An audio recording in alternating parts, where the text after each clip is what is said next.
Welcome back to Inside Adelaide. Now mosquitoes, everybody hates them, but they can be a lot more than just winged annoyers. Mozzies can carry some very nasty bugs.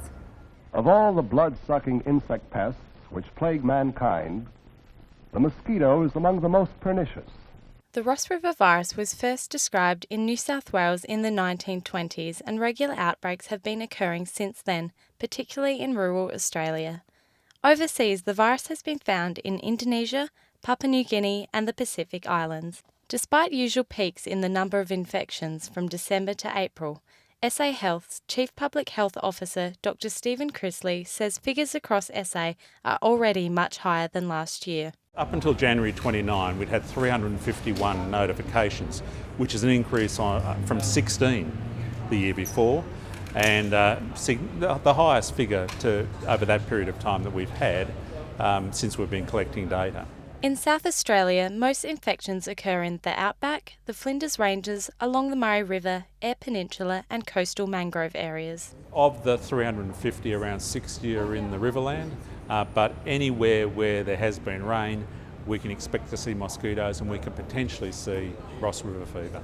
And a common story is the person in Adelaide who gets sick and they went water skiing in the Riverland. Environmental factors also play a predominant role in the spread of disease. Variation from year to year is definitely linked to climatic events. We anticipated that there would be increased numbers this year because of the higher rainfall. Professor Chris Burrell, Head of Infectious Diseases Laboratories at Adelaide University, describes how humans can contract Ross River and Barmah forest viruses. The mosquitoes bite kangaroos and wallabies and other native animals who become infected and then transmit to more mosquitoes.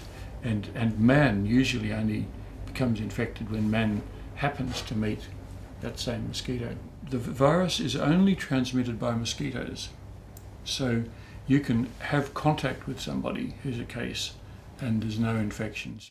While between 60 and 70% of people have mild or no signs of the virus, others can suffer from a number of symptoms. The main symptoms are in three sort of groups. There are flu-like symptoms, sweating, headaches, fever and lethargy. Then there's muscle aches, pains in the joints and muscle stiffness. The third group of symptoms is a rash, and usually it's a generalised rash on the trunk or on the limbs.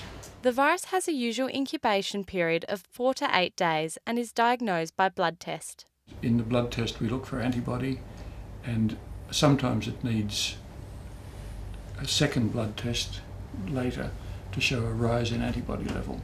SA Health's Chief Public Health Officer Dr. Stephen Chrisley says there are a number of simple measures people can take to protect themselves from mosquito bites.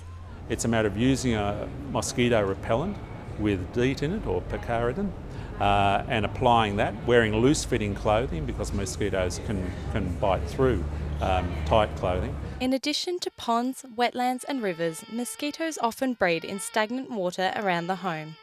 Dr. Chrisley explains there are a number of ways to reduce potential breeding sites. Gutters that have got water pooling in them, swimming pools that haven't been appropriately chlorinated, any of those things, any of those water collections around the home, if you can eliminate those, you can eliminate the chance of local breeding for mosquitoes. Campers Tim Ainsbury and Laura Witham, travelling to Blanchetown, say they are not discouraged from visiting the area.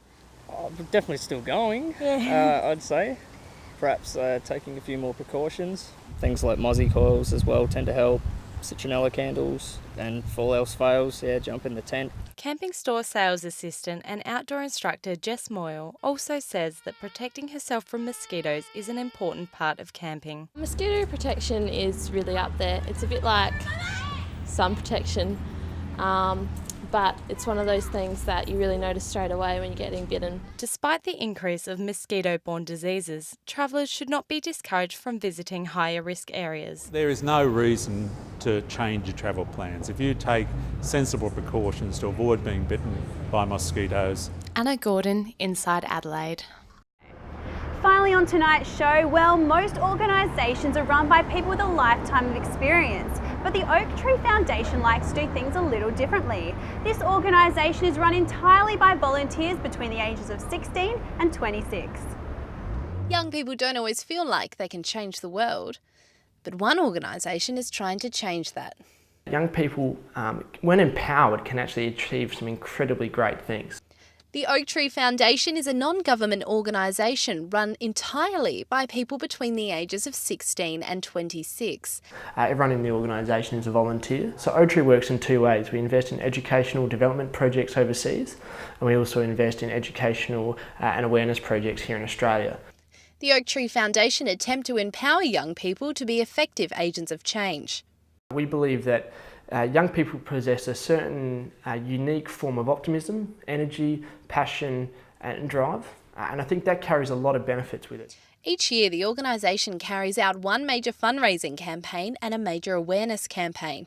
The awareness campaigns are usually politically based and focus on Australia's commitments to alleviating global poverty. The Howard government in 2000, as part of the Millennium Declaration, committed that by 2015 Australia would give 0.7% of its gross national income to foreign aid.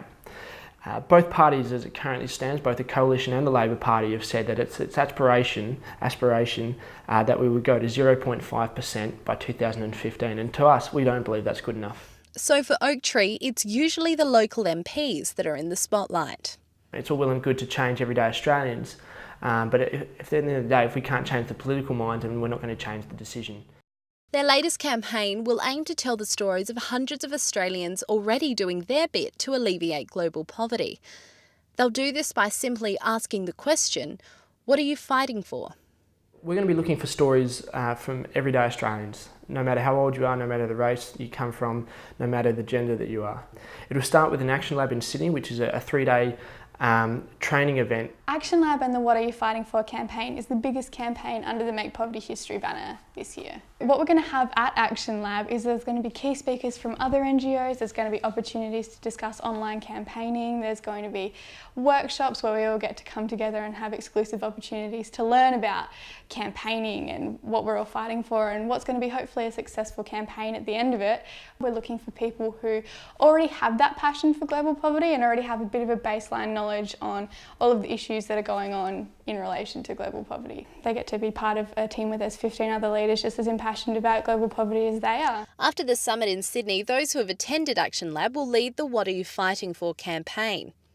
Coming back from that Action Lab is that we're going to then move into collecting stories of everyday Australians, stories of asking people, why are you wanting to see the foreign aid budget met? Why do you want to see global poverty ended? Why do you think, what do you think we can do to end global poverty? They get to go film people, they get to go on the road, they get to see how many people are actually out there doing their bit for poverty. Once all the stories have been gathered, they'll be compiled into a documentary format, uniting the voices of all Australians into one single message.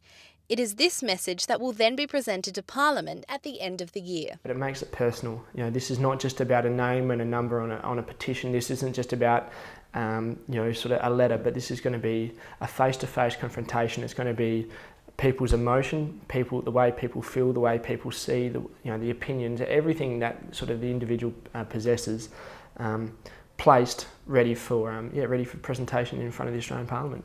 Too often I think society has thought that change or difference or even just sort of influence happens from those that are older than them, or from people in society that are in that 30, 40, 50-year-old age bracket. We at Oak Tree believe that young people now, in this current generation and moving forward, can make a difference, and I think our results have shown that.